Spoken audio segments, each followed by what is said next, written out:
Bismillahirrahmanirrahim. Assalamualaikum warahmatullahi wabarakatuh. Alhamdulillahirabbil alamin. Nahmadullaha hamdan syakirin hamdan na'imin hamdan yuwafi ni'amahu wa yukafi mazidah. Ya Rabbana lakal hamdu kama yanbaghi li jalali wajhikal karim wa 'azimi sultanik. Asyhadu an la ilaha illallah wa asyhadu anna sayyidana Muhammadar Rasulullah. Allahumma shalli ala sayyidina Muhammadin abdika wa rasulika nabiyil ummi wa ala alihi wa sahbihi wa sallim. Amma ba'du. Sebelum kita memulai kajian kita pada kesempatan kali ini, mari kita sama-sama membaca Al-Fatihah. Kita khususkan untuk Al-Imam An-Nawawi yang mengumpulkan 40 hadis dari hadis-hadis Rasulullah SAW terkait inti dari ajaran agama Islam yang diajarkan oleh Rasulullah SAW. Al-hadini wa bi kulli niyatin salihah wa ila hadratin Nabi Mustafa sallallahu alaihi wa alihi wasallam. Al-Fatihah. A'udzu billahi minasyaitonir rajim. Bismillahirrahmanirrahim.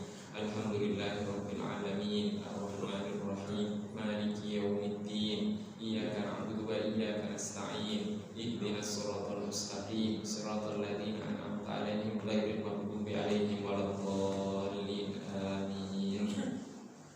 Jamaah yang dirahmati oleh Allah Subhanahu wa taala, sebelum Ramadan kita telah sampai kepada hadis yang ke-26. Pada kesempatan kali ini kita akan melanjutkan ke hadis yang ke-27 dengan sanad yang tersambung kepada Al-Imam An-Nawawi. Al-Imam An-Nawawi mengatakan, Anin Nawas ibni Sam'an radhiyallahu anhu anin Nabi sallallahu alaihi wasallam, dari Sayyidina Nawas bin Sam'an radhiyallahu taala anhu, beliau meriwayatkan dari Rasulullah sallallahu alaihi wasallam, qala, Rasulullah sallallahu alaihi wasallam bersabda, al-birru husnul khuluq. Al-birru artinya kebaikan, adalah husnul khuluq, akhlak yang mulia. Wal ithmu, sedangkan dosa, maha kafi nafsika, sesuatu yang mengganjal di dalam dirimu. Wa karihta ayyattali'a alaihin nasu, dan engkau tidak suka hal tersebut nampak kepada manusia. Rawahu Muslimun, diriwayatkan oleh Al-Imam Muslim.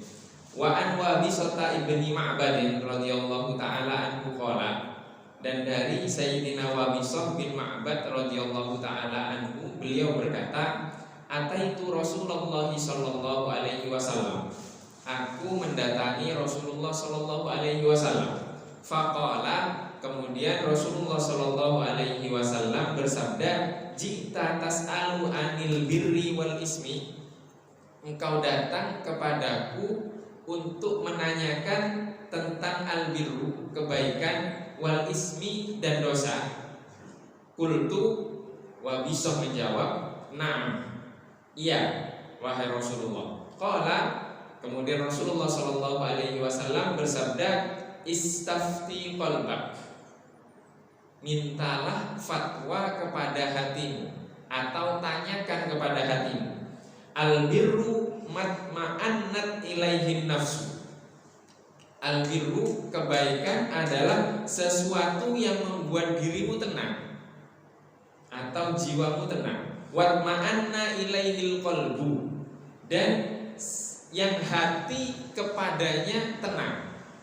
Wal ismu, sedangkan dosa, maha kafin nafsi, sesuatu yang mengganjal di dalam jiwa. Wa taraddada fis sadri, dan berbolak-balik gundah di dalam dada. Wa in aftakan nasu wa aftauka, meskipun manusia bertanya kepadamu dan mereka berfatwa untukmu.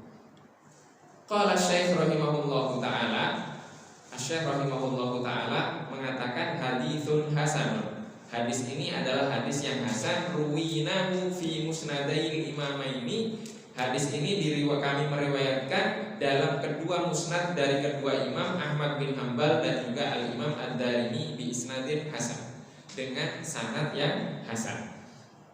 Jamaah yang dirahmati oleh Allah Subhanahu wa taala, dalam hadis ini Rasulullah sallallahu alaihi wasallam menjelaskan tentang apa itu kebaikan, dan apa itu dosa.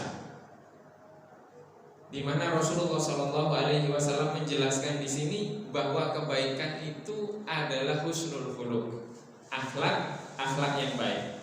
Sehingga kemudian di banyak hadis dijelaskan bahwa Rasulullah SAW khuluquhu Al-Quran, akhlak Rasulullah adalah Al-Quran. Jadi ketika kita ingin kembali kepada Al-Quran, mungkin tidak langsung kita membaca Al-Quran kemudian kita membaca alif lam mim. Oh, alif lam mim itu artinya ini, bisa langsung? Tidak bisa. Dzalikal kitabul la raiba fi, dan seterusnya. Atau baca Al-Fatihah, Bismillahirrahmanirrahim, dengan menyebut nama Allah yang Maha Pengasih lagi Maha Penyayang. Bisa kita menjelaskan Bismillahirrahmanirrahim langsung dari Al-Quran? Tidak bisa. Dari siapa? Dari Rasulullah. Semuanya berasal dari Rasulullah SAW. Jadi ketika kita ingin mengetahui tentang al-birru di sini, husnul khuluq, yaitu akhlak yang baik, maka kita harus melihat bagaimana akhlaknya Rasulullah. Bagaimana akhlaknya Rasulullah? Innama bu'itsu liutammima makarimal akhlak, kata Rasulullah. Sesungguhnya tidaklah aku diutus melainkan untuk menyempurnakan akhlak. Bagaimana menjelaskan penyempurnaan akhlak manusia di sini? Kecuali Rasulullah yang berhak untuk menjelaskan. Dari mana kita bisa mengetahui akhlaknya Rasulullah di masa sekarang? Langsung kita buka Sahih Bukhari, Sahih Muslim, kemudian kita baca hadis itu. Bisa kita menjelaskan langsung? Tidak bisa. Kita sudah sampai hadis yang ke-27. Di kajian di sini dan di tempat yang lain, minimal saya membaca dari penjelasan Ibnu Rajab Al-Hambali. Ini sengaja saya bawa bukunya. Ini buku, judulnya Jami'ul Ulumi wal Hikam, kumpulan ilmu-ilmu dan hikmah, yang menjelaskan 42 hadis yang dikumpulkan oleh Al-Imam An-Nawawi. Kemudian karena beliau melihat 42 hadis, beliau genapkan jadi 50. Jadi ada 50 hadis yang dijelaskan di sini. Nah, ini kita hadis yang ke-27 ini, itu permulaan halamannya. Kita sudah di halaman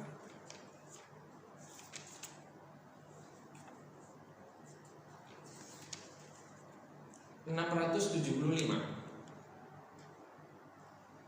Jadi selama sekian itu kita sudah meringkas 26 hadis. Penjelasannya ringkas memang. Kenapa? Kalau dibaca benar-benar satu huruf gak selesai Pak sampai zuhur.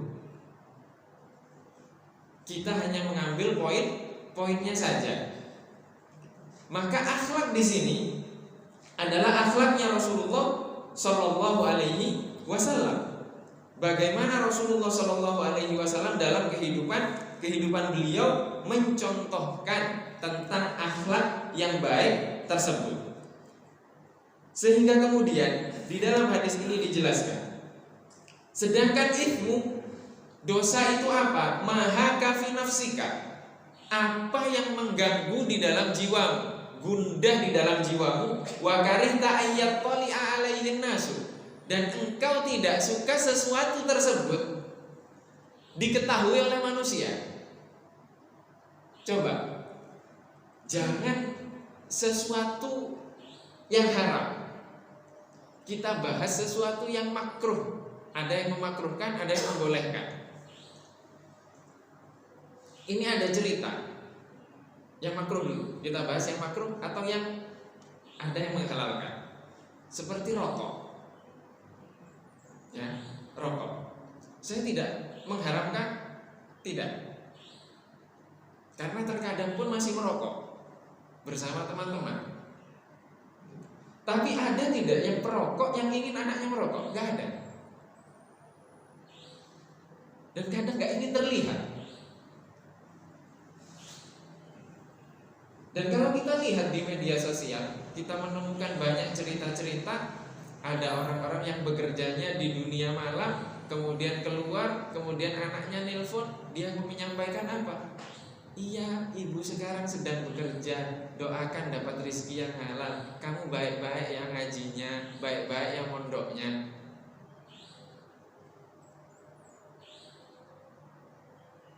Itu sesuatu yang mengganggu dan tidak ingin diketahui. Itu adalah al-ithmu. Maka di sini bukan berarti Rasulullah tidak menjelaskan tentang dosa itu bagaimana, sesuatu yang haram itu bagaimana. Tidak.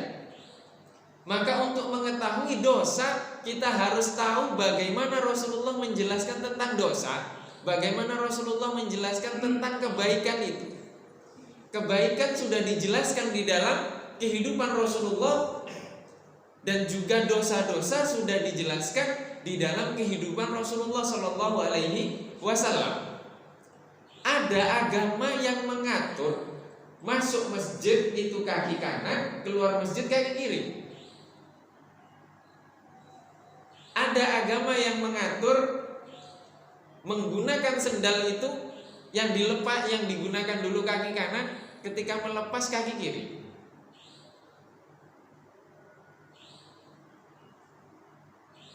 Ada? Tidak ada. Ada agama yang mengatur masuk kamar mandi itu kaki kiri terlebih dahulu, dan ada doanya. Ada yang sedetil itu. Jadi mungkin tidak, agama tidak mengatur hubungan manusia dengan manusia yang lain, tidak mungkin. Maka untuk menjelaskan tentang kebaikan, untuk menjelaskan tentang keburukan atau dosa, ini sudah dijelaskan semuanya oleh Rasulullah Shallallahu Alaihi Wasallam. Sehingga kemudian penjelasan yang detail dalam kehidupan Rasulullah tidak mungkin dipelajari singkat, itu tidak mungkin. Dipelajari lama. Tugasnya yang menyingkat itu siapa? Yang meringkas itu siapa? Para ulama.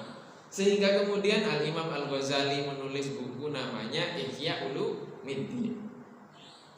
Ihya Ulumuddin terlalu berat.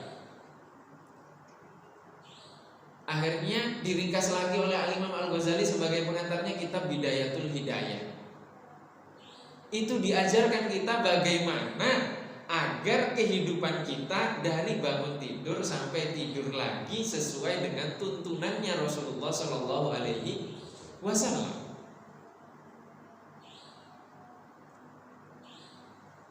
Berapa banyak kami menemukan orang yang sudah, mohon maaf, sepuh usianya, sholat masbuk, kemudian imamnya di rakaat kedua subuh itu, ini bukan di sini, saya cerita di yang lain. Nanti takut ada yang tersinggung. Bukan di sini. Saya cerita di yang lain karena kami rutin mengimami begini di tempat-tempat yang lain. Imam subuh sudah ruku. Kemudian ada makmum sudah sepuh datang, masbuk nih. Dia langsung takbir. Imamnya sudah i'tidal, dia takbir. Kemudian dia langsung ruku. Setelah ruku, dia kemudian langsung i'tidal mengikuti imam. Apakah ini terhitung satu rakaat? Tidak terhitung. Apalagi dalam mazhab Syafi'i, Al-Fatihah itu rukun. Di dalam mazhab yang lain, di Sahih Bukhari juga ada hadisnya bahwa dihitung satu rakaat ketika sempurna mengikuti rukuknya imam. Itu mazhab lain. Ini apa sempurna mengikuti rukuknya imam? Tidak sempurna. Artinya imamnya sudah i'tidal, kemudian dia baru ruku. Setelah itu dia mengikuti imam, dan dia hanya menyempurnakan sholatnya 1 rakaat lagi. Artinya sholat dia masih kurang 1 rakaat. Di usia yang sudah senja, dia belum tahu tentang bagaimana sholat yang diajarkan oleh Rasulullah SAW. Ini tentang sholat. Bagaimana tentang akhlak, tentang kebaikan, bagaimana tentang yang halal, bagaimana tentang yang haram. Maka tuntunan Rasulullah SAW di sini, di dalam hadis ini, istafti qalbak. Mintalah fatwa, bertanyalah kepada hatimu. Hati di sini hati yang bagaimana? Oh, berarti saya kalau ada masalah saya gak butuh nanya ke ustadz, gak butuh nanya ke kiai, gak butuh tanya ke habib, gak butuh tanya ke syekh. Ya sudah, setiap urusan saya nanya ke hati saya saja. Bisa kita menjawab pertanyaan-pertanyaan yang kita tidak tahu ilmunya. Akhirnya perdebatan yang tidak selesai. Perdebatan yang tidak selesai. Kita lihat itu di media sosial. Ketika orang yang tidak memiliki ilmu berbicara, akhirat tidak adalah, yaumul hisab tidak adalah, hari perhitungan tidak adalah. Kemudian menyesatkan orang, mengkafirkan orang hanya karena mendengarkan musik. Ini karena mereka tidak memiliki dasar.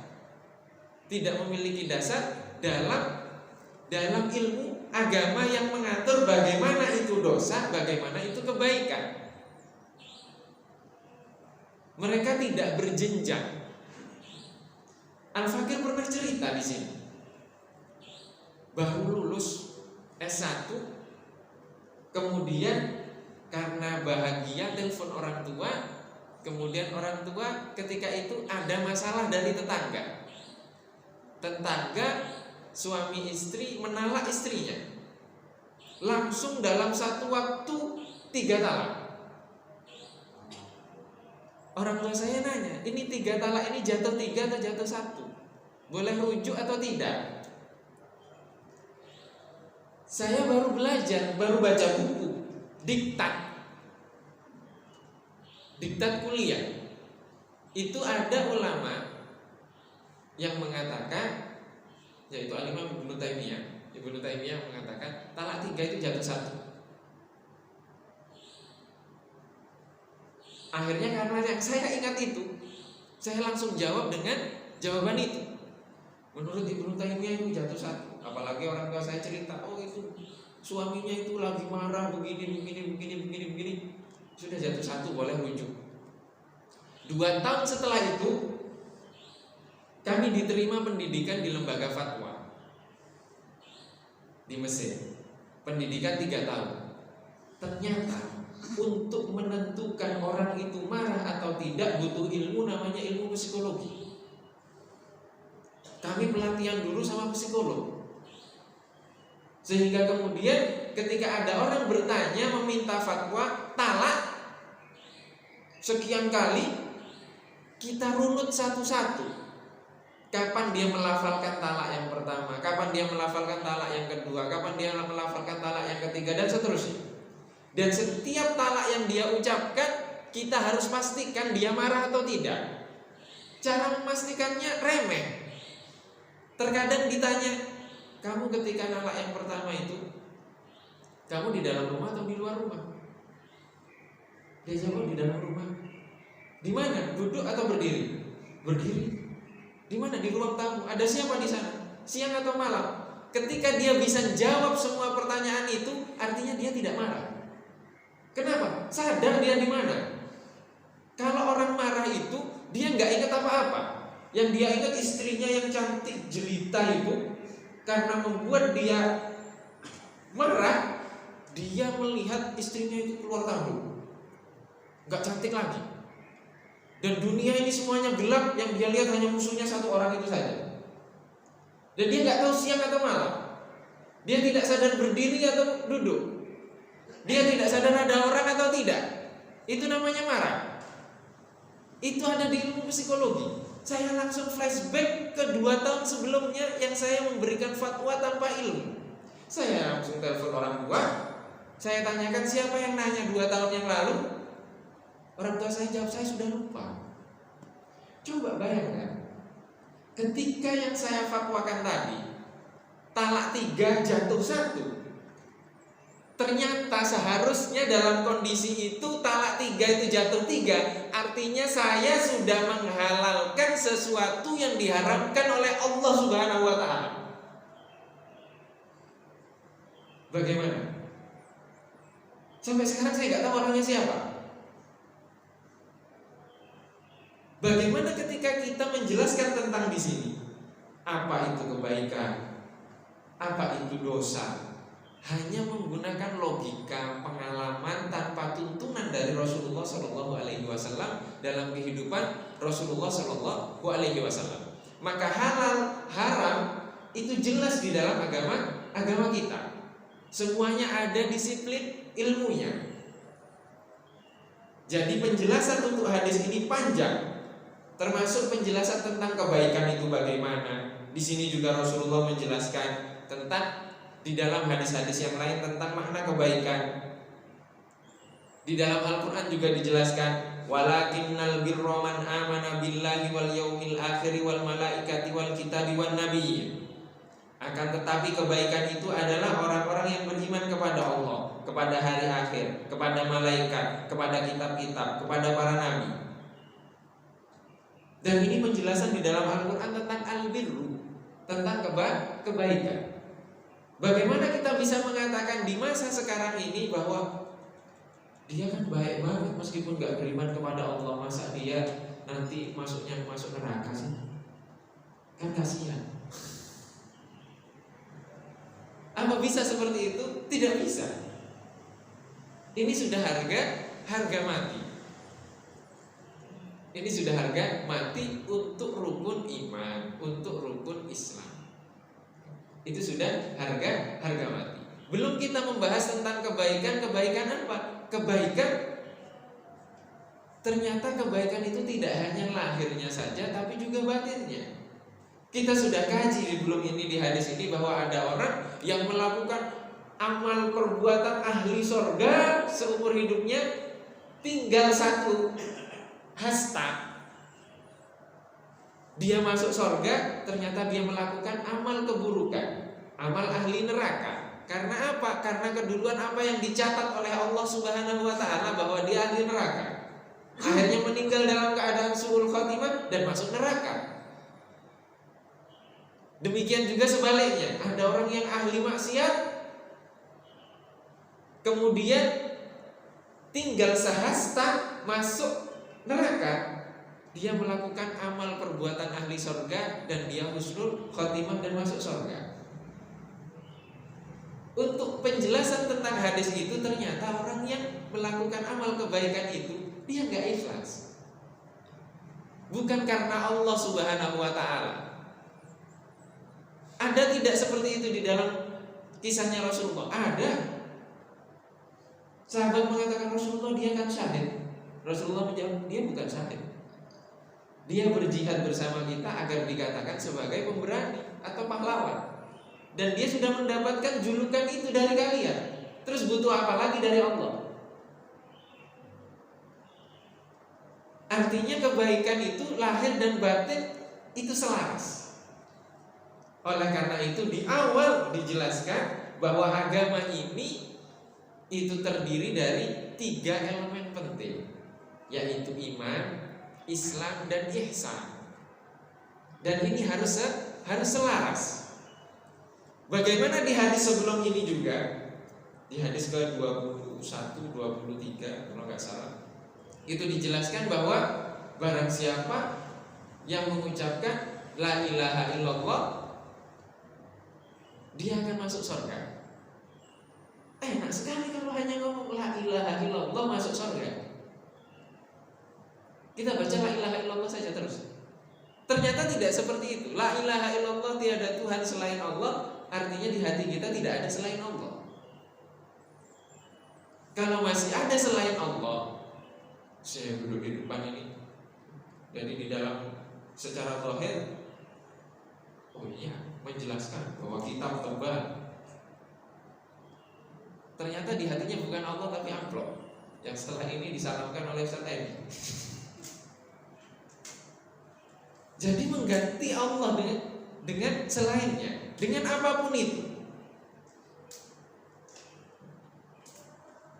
Agama kita mengatur sampai sedetil itu. Sedetil itu tentang kebaikan-kebaikan tersebut. Bagaimana agama ini menjelaskan tentang kemaksiatan? Dijelaskan detil di dalam agama ini, dan tidak mungkin kita jelaskan satu per satu. Itu dikaji di dalam ilmu fikih. Untuk masalah halal dan haram dikaji di dalam ilmu fikih. Tentang keimanan dikaji di dalam ilmu akidah. Sedangkan tentang pensucian hati dikaji dalam ilmu akhlak atau dalam ilmu tasawuf. Dan tiga-tiganya dipelajari. Artinya tasawuf itu bukan sakti.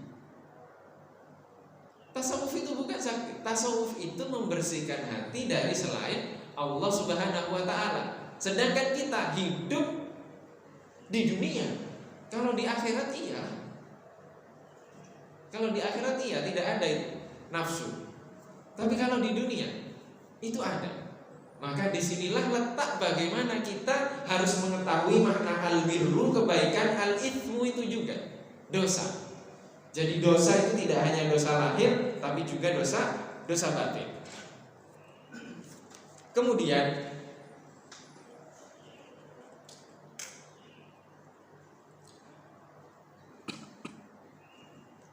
ini adalah bagaimana Rasulullah SAW menjelaskan kepada para sahabat. Jadi Rasulullah menjelaskan kepada para sahabat itu menggunakan bahasa yang bisa difahami oleh para sahabat, menyesuaikan. Di sini juga di hadis di awal dijelaskan bahwa siapa tadi? Sahabat Wabisah datang kepada Rasulullah. Rasulullah langsung, ketika Wabisah datang, Rasulullah langsung nanya, kamu mau nanya tentang al-birru dan tentang al-ithmu? Itu dari mana Rasulullah tahu? Dari Allah Subhanahu wa ta'ala. Dari Allah Subhanahu wa ta'ala. Jadi Rasulullah yang memberitahu itu Allah Subhanahu wa ta'ala bahwa Wabisah ingin menanyakan sesuatu. Apa yang mau ditanyakan? Ini dan ini. Artinya ini wahyu atau bukan? Ini wahyu. Terkadang kita ketika bertemu dengan orang yang diberikan kelebihan, hamba Allah yang diberikan kelebihan oleh Allah seperti ini, kita baru datang langsung dijawab pertanyaan kita padahal kita belum nanya. Itu kita langsung, oh, orang ini ma'rifat ini. Dia bisa tahu isi hati saya. Keinginan Allah bukan itu. Allah ingin memberitahukan, ini loh rahasiaku saya bocorkan ke hambaku. Kok bisa kita mikir kita takutnya kepada hamba Allah itu, bukan takut kepada yang membocorkan kepada hamba itu, sehingga kemudian kita mengkultuskan hamba itu dan laris biasanya setelah itu. Apalagi mendekati pemilu, wah laris itu, banyak yang nanya itu. Tapi biasanya orang yang seperti itu dia menutup dirinya dan tidak memberikan, tidak membongkar tentang jati dirinya. Pasti dirahasiakan. Pasti dirahasiakan. Ini Rasulullah SAW. Berapa kali Rasulullah SAW ditanya oleh para sahabat, Rasulullah, apa amal perbuatan yang paling baik? Ini masuk kepada penjelasan tentang kebaikan. Rasulullah menjawab, amal perbuatan yang paling baik adalah as-sholatu ala waktiha. Sholat tepat waktu. Ya, sholat tepat waktu. Sahabat lain nanya, apa itu amal perbuatan yang paling baik Rasulullah? Rasulullah menjawab dengan jawaban yang lain. Dijawab apa? Dijawab al-jihadu fisabilillah. Jihad di jalan Allah Subhanahu wa ta'ala. Sahabat lain ada bertanya, apa amal perbuatan yang paling baik? Dijawab birrul walidain, berbakti kepada orang tua. Ini yang mana yang lebih baik? Ternyata yang bertanya Rasulullah menyesuaikan jawabannya dengan orang yang bertanya. Dikatakan as-sholatu ala waktiha, di sholatnya nggak tepat waktu. Jihad fisabilillah, dia nggak mau jihad.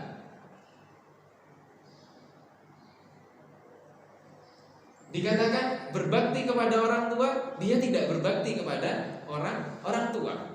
Nah sekarang kita menjelaskan, kita baru membahas satu hadis, baca satu hadis, as-sholatu ala waktiha. Kita kadang sholat tepat waktu, di samping kita masuk, setan itu sudah berbisik di hati kita. Kita melihat, saya lebih tinggi derajatnya daripada dia. Dia masuk, saya tepat waktu, di shock pertama lagi. Rasulullah mengajarkan seperti itu? Tidak. Rasulullah tidak mengajarkan seperti itu. Yang mengajarkan seperti itu siapa? Setan. Karena setan ketika diperintahkan oleh Allah Subhanahu wa taala untuk sujud kepada Nabi Adam, setan mengatakan apa? Ana khairun minhu. Aku lebih baik dari dia. Kita sedang sholat merasa lebih baik dari saudara kita yang masbuk. Yang masbuk pulang dari sholat ketemu dengan saudaranya juga sesama muslim, belum tidak jamaah di masjid. Dia melihat rumahnya dekat masjid, nggak jamaah di masjid. Kita nggak tahu kesibukan dia.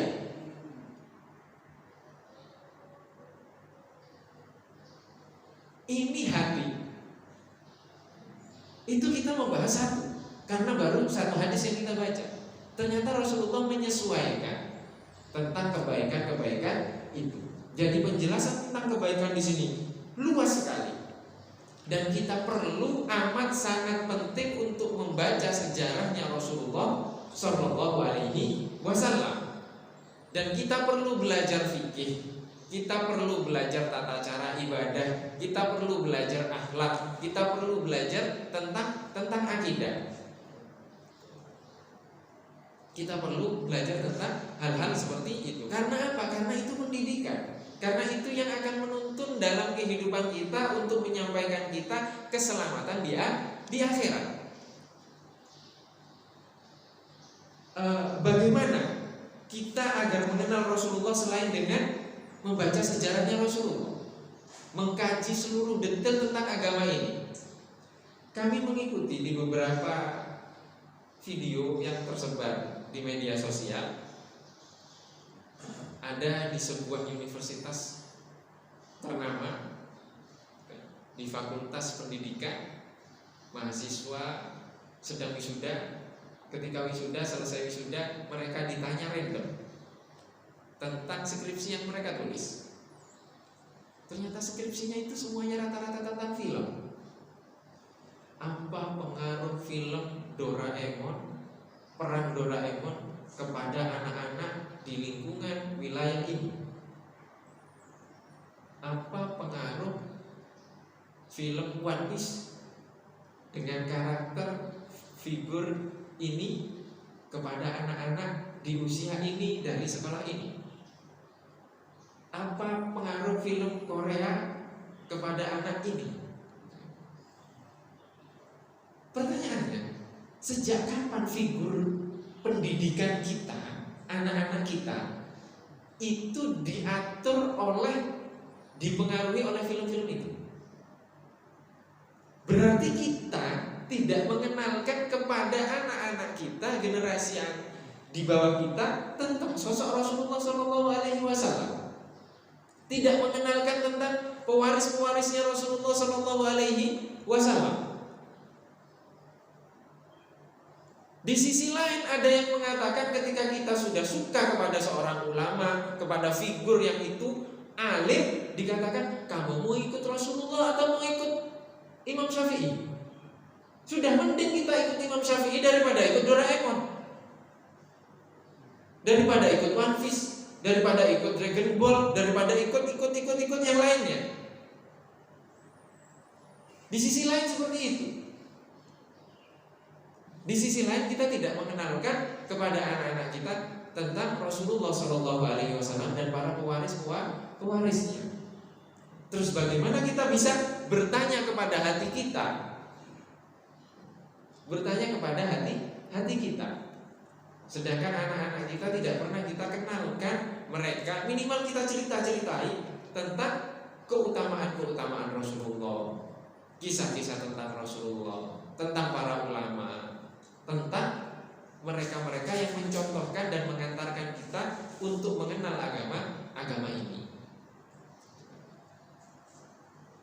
Kemarin kami membaca dalam sebuah buku tentang seorang ulama dalam mazhab Hanafi. Beliau menulis buku judulnya Al-Hidayah. Buku ini buku rujukan dalam mazhab Hanafi. Beliau mengatakan ini tentang figur guru yang dicontoh, yang disuri tauladani, baik secara lahir ataupun secara batin. Beliau menulis buku ini selama 13 tahun. Dan selama 13 tahun itu beliau tidak putus satu hari pun, kecuali hari-hari yang diharamkan oleh Allah untuk puasa, dari puasa. Dan beliau merahasiakan puasanya selama 13 tahun itu dari siapapun. Sehingga buku beliau sampai sekarang menjadi rujukan. Jadi karena ingin menulis buku, beliau puasa 13 tahun, tidak ada yang tahu. Bukan berarti di sini ini ulama. Jangan diartikan beliau ketika Idul Fitri beliau puasa, enggak mungkin. Tidak mungkin. Rasulullah mengharamkan, masa beliau puasa di Idul Fitri? Tidak. Artinya di hari selain yang diharamkan. Artinya selain hari raya Idul Fitri, selain hari raya Idul Adha, dan selain hari tasyrik yang 3. Artinya beliau dalam 1 tahun Hijriah tidak puasa selama 5 hari. Selainnya puasa. Dan tidak ada yang tahu. Bahkan pembantunya yang menyediakan minuman seperti ini itu tidak tahu. Menyediakan makanan tidak tahu. Sehingga bukunya menjadi rujukan. Lah ulama yang seperti ini masih ada yang mengatakan kamu mau ikut Imam Hanafi atau mau ikut Rasulullah. Akhirnya anak-anak kita dibegitukan, ya sudah, daripada kayak gitu saya nonton film aja.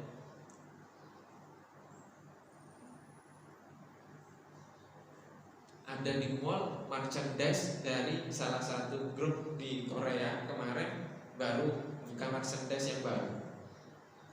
Dari jam 5 pagi sudah antri panjang untuk beli yang seperti itu. Perpustakaan kosong. Perpustakaan kosong. Toko-toko buku kosong. Mereka lebih tertarik dengan hal-hal yang seperti itu. Jadi kita sekarang butuh orang yang ini mohon maaf, di dalam Al-Quran itu ada berapa persen hukum yang menjelaskan tentang halal, haram, dan hukum di dalam Al-Quran itu hanya 1/3 dari Al-Quran. 1/3 Al-Quran itu tentang halal, haram, tentang hukum. 2/3-nya cerita. Mungkin itulah sebab kenapa Allah Subhanahu wa ta'ala menjadikan Al-Quran itu 2/3-nya itu cerita. Karena manusia sukanya cerita, maka sukanya film,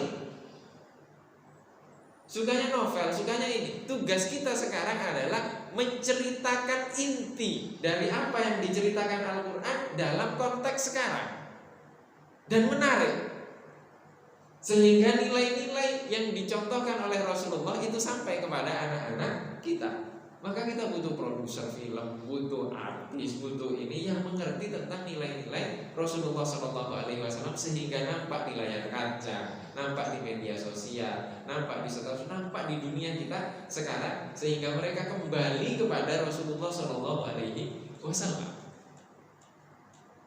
Jadi itulah bagaimana cara kita agar mengenal tentang husnul khuluq, akhlak yang mulia. Tidak hanya dengan jargon kembali kepada Al-Quran, kembali kepada hadis, tidak, tapi juga memahami Al-Quran, memahami hadis sesuai dengan bagaimana Rasulullah mencontohkan. Dan itu para ulama sudah mencontohkan. Para ulama sudah mencontohkan. Dan semoga Allah Subhanahu wa taala semakin mendekatkan kita kepada Rasulullah SAW, sehingga akhlak yang tercermin dalam kehidupan kita adalah akhlak Rasulullah SAW, dan Allah Subhanahu wa taala menjauhkan kita dari segala sesuatu yang tidak disukai oleh Allah Subhanahu wa taala, dan membersihkan hati kita dari selain Allah Subhanahu wa taala. Allahumma amin. Ini yang dapat kita kaji pada kesempatan kali ini. Mohon maaf apabila ada kekurangan. Jika mungkin ada yang ingin ditanyakan atau didiskusikan, dipersilakan.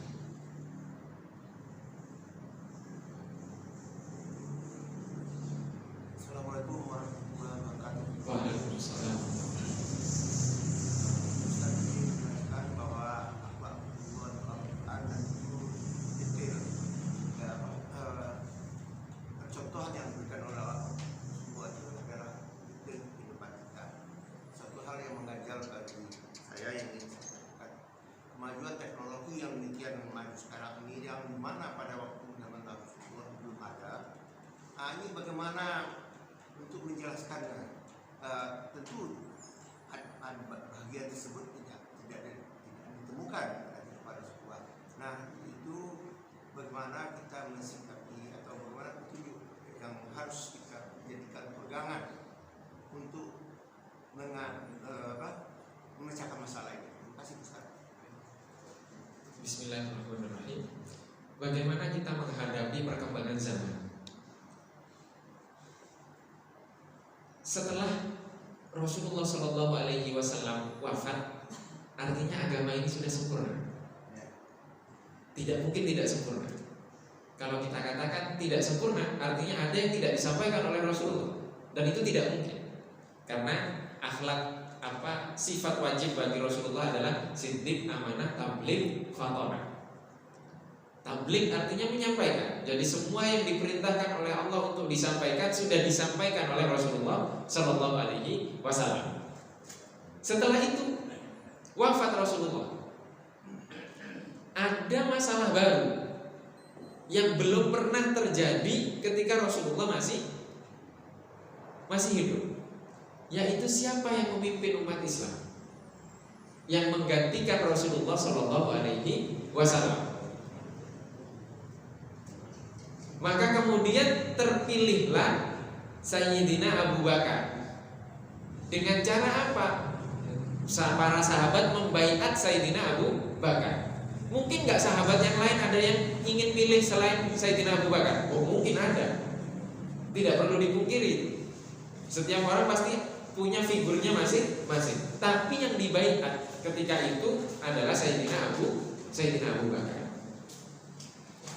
Sayyidina Abu Bakar. Ini masalah pertama sepeninggal Rasulullah. Kan perkembangan namanya. Berkembang masalahnya, tapi tuntunannya tetap. Al-Quran dan hadisnya tetap. Setelah itu Sayyidina Abu Bakar menemukan bahwa umat Islam yang kaya-kaya nggak mau bayar zakat. Sebagian ada yang tidak mau membayar zakat. Kata Sayyidina Abu Bakar apa? Kita perangi.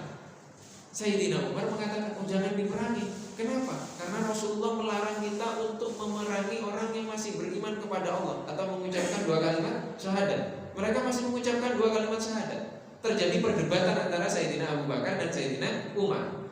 Sayyidina Abu Bakar mengatakan kepada Sayyidina Umar, apa? Demi Allah, aku akan memerangi orang yang membedakan antara zakat, kewajiban zakat dengan kewajiban sholat. Dua-duanya sama rukun Islam, tidak boleh dibedakan. Maka yang tidak membayar zakat sama dengan tidak melaksanakan sholat. Diperangi oleh saya.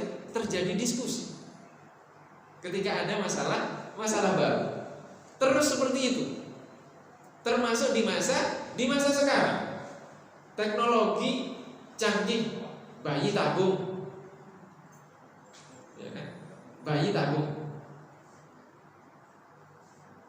tabung itu sudah memudahkan.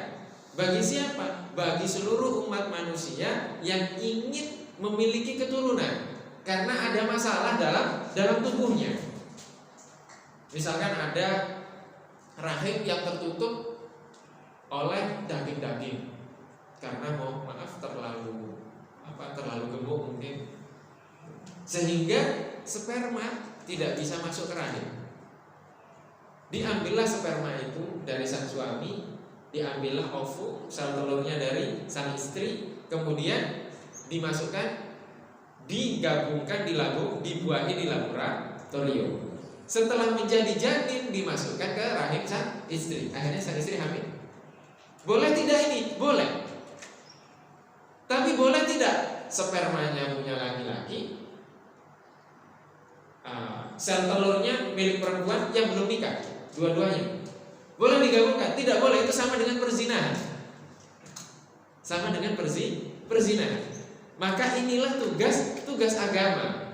Bagi orang dokter yang tidak memiliki agama, tidak mengerti tentang agama, maka dia terserah siapa yang mau punya anak, sini spermanya saya ambil, sel telurnya saya ambil, saya masukkan, yang penting saya dapat uang atas jasa itu. Tapi kalau dokter yang punya agama ditanya dulu, sudah nikah belum? Tugas ulama menyelesaikan permasalahan yang baru seperti tadi. Maka teknologi itu luas terus akan berkembang, tapi pakem agama yang tidak bisa dirubah tentang halal dan haram itu akan tetap. Maka di sini harus antara ilmuwan dengan para ulama itu harus sejalan dalam menghadapi perkembangan zaman, perkembangan keilmuan agar tetap dinaungi oleh agama ini.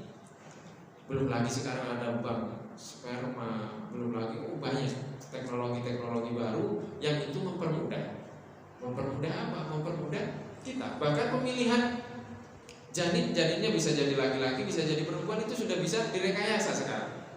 Boleh atau tidak? Boleh. Selama suami istri. Selama suami istri. Tapi jangan apa ya?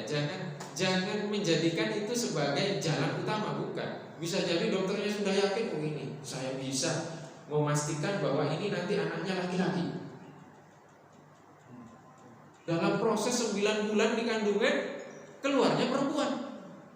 Kenapa? Ya Allah Maha Mampu. Nabi Adam tanpa bapak, tanpa ibu jadi Nabi Adam. Nabi Isa tanpa bapak jadi Nabi Isa. Apalagi ini yang direkayasa oleh manusia diganti oleh Allah sebaliknya. Itu mungkin sekali. Itu mungkin sekali. Maka di sini semuanya itu terjadi hanya sebagai alat yang dianugerahkan oleh Allah Subhanahu wa taala dalam perkembangan zaman ini, akan tetapi tuntunan agama itu tetap harus menaungi. Dan itu tugas siapa? Tugas para ulama. Maka ketika ada banyak hal-hal baru di dunia ini yang kita hadapi dalam kehidupan kita, mohon dikonsultasikan kepada spesialisasinya.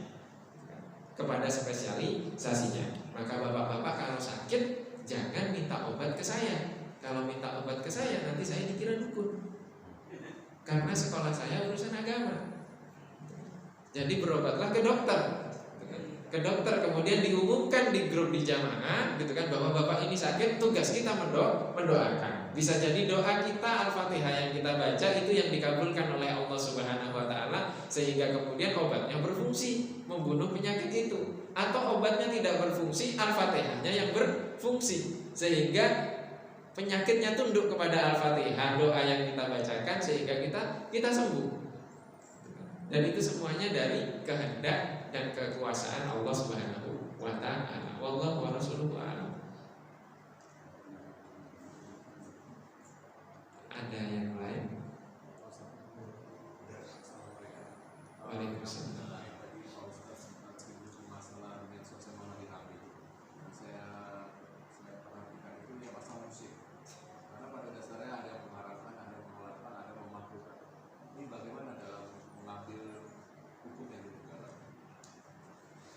Bismillahirrahmanirrahim. Tentang musik tadi sudah dijelaskan, bahwa disampaikan bahwa tentang hukum musik itu berbeda pendapat antar para ulama. Kalau sudah ada perbedaan, maka kita tidak perlu perdebatkan. Tapi yang jelas, musik itu kita tarik sekarang dari asalnya. Musik itu asalnya dari apa? Suara. Musik itu asalnya dari suara. Suara itu asalnya dari gesekan. Suara itu hukumnya apa? Tidak ada hukumnya. Tidak ada hukumnya artinya halal, mubah. Mubah asalnya. Maka suara perempuan bagaimana? Suara perempuan yang bukan muhrim kita, boleh tidak kita mendengar?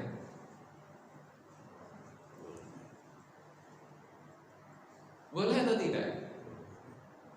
Kalau tidak boleh, terus Sayyidah Aisyah menyampaikan ribuan hadis yang sampai ke kita itu dari mana? Tulisan tangan gitu. Kalau ada yang menanya ke Sayyidah Aisyah, Sayyidah Aisyah, bagaimana akhlaknya Rasulullah? Sayyidah Aisyah gini, ditulis terus kasih kertas. Tidak, Sayyidah Aisyah menyampaikan dengan lisan, tapi di balik tabir. Karena itu kekhususan dari istri-istri Rasulullah Shallallahu Alaihi Wasallam. Jadi Sayyidah Aisyah menyampaikan dengan suara. Artinya kalau suara wanita itu haram, Sayyidah Aisyah nggak boleh ngomong. Dan itu tidak mungkin, karena sudah ribuan hadis yang disampaikan oleh Sayyidah Aisyah. Bagaimana kita bisa memastikan Sayyidah Aisyah menyampaikan 2000 hadis itu dalam tulisan? Tidak mungkin di masa itu. Artinya suara wanita pun hukumnya mubah. Yang membuat haram apa? Artinya bukan suara itu yang membuat haram. Ada faktor lain yang membuat suara itu haram. Dibuat panggung, orkes dangdut, ya kan? Atau apalah gitu kan, dengan pakaian yang tidak menutup aurat, kemudian suaranya mendayu-dayu, mengajak kepada kemaksiatan dan membangun hasrat. Itu baru haram. Yang haram apa? Suaranya atau faktor lain yang membuat suara itu mengantarkan ke kemaksiatan. Oke, sekarang suaranya mendayu-dayu mengajak kepada membangkitkan hasrat begini dari suara itu. Lah kalau yang nyanyi istri kita di dalam kamar berdua sama kita, apa haram? Tidak haram. Kita pegang gitar ngerayu istri kita di dalam kamar, boleh tidak? Lebih dari itu saja boleh. Halal. Artinya suara musik itu tidak apa ya? Bukan suaranya yang membuat dia haram, bukan. Tapi ada faktor-faktor lain. Jadi terkadang bisa halal, terkadang bisa haram, terkadang bisa makruh, terkadang bisa ini tergantung.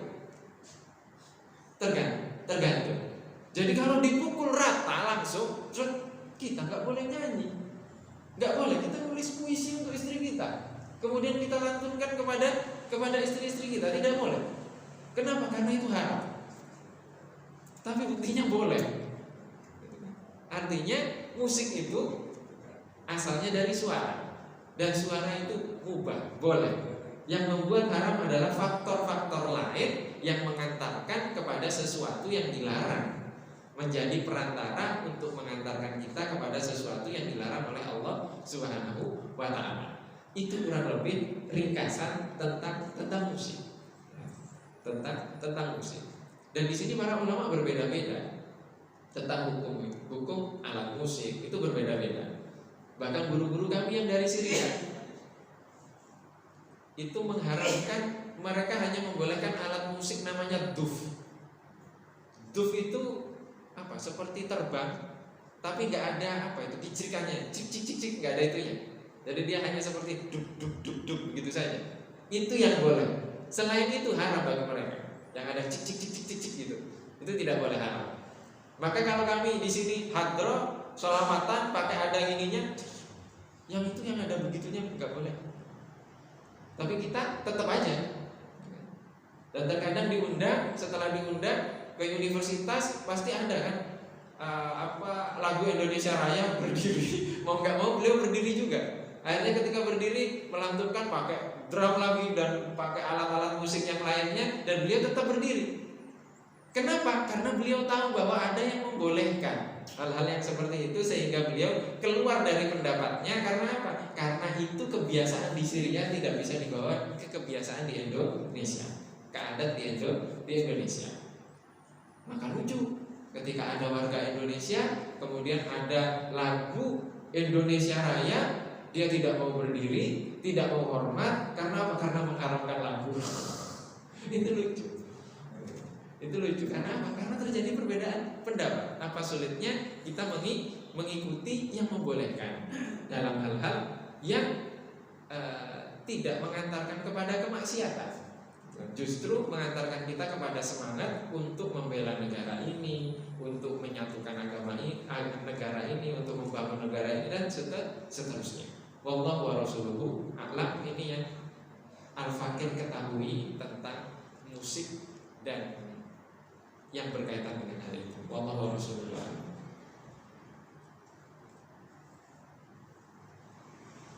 Ada yang lain? Jika tidak ada, mari kita sama-sama tutup dengan membaca doa kafaratul majelis.